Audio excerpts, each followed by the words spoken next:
Hi hello, എല്ലാവർക്കും എൻ്റെ പുതിയ വീഡിയോയിലേക്ക് സ്വാഗതം. ഇന്ന് ചോറും കറിയാക്കിയപ്പോൾ ഞാൻ വിചാരിച്ചു ഒന്ന് പൊതിച്ചോറ് കഴിക്കണമെന്ന്. അതിനുവേണ്ടി ഞാൻ എല്ലാം തയ്യാറാക്കി വെച്ചിട്ടുണ്ട്.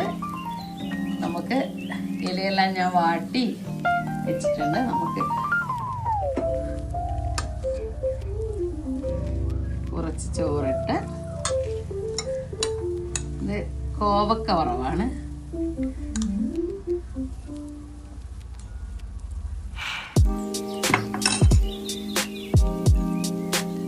നല്ല തേങ്ങാ ചമ്മന്തി,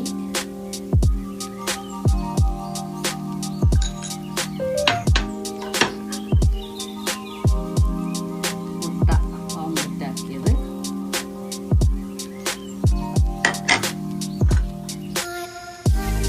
ചിക്കൻ ചെറുതായിട്ട് ഫ്രൈ ആക്കിയതാണ്.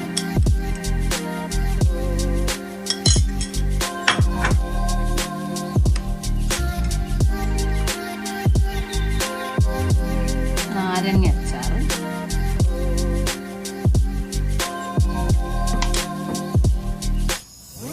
അതുപോലെ പരിപ്പും മുരിങ്ങയിലുമാണ് കറി വെച്ചത്. നമ്മൾ വീട്ടിൽ നിന്ന് തന്നെ പൊതിച്ചോറാക്കുന്നത് കൊണ്ട് തന്നെ കുറച്ച് കറി നമുക്ക് ഇതിൽ ഒഴിക്കാം. എവിടെയും കൊണ്ടുപോകുന്നതല്ല.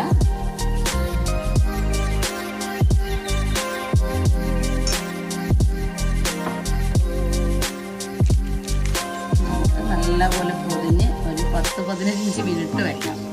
അതിനുശേഷം കഴിക്കുമ്പോൾ നല്ല വാഴയിലയുടെ മണവും ചേർത്ത് നല്ല പോലെ കഴിക്കും. കുറച്ച് സമയം, 15 മിനിറ്റ് നമുക്കിത് റെസ്റ്റ് ചെയ്യാം. പൊതിയെല്ലാം കഴിച്ചു നോക്കാം. നല്ല വാഴയിലയുടെ മണം. നമുക്കിത് കഴിച്ചു നോക്കാം.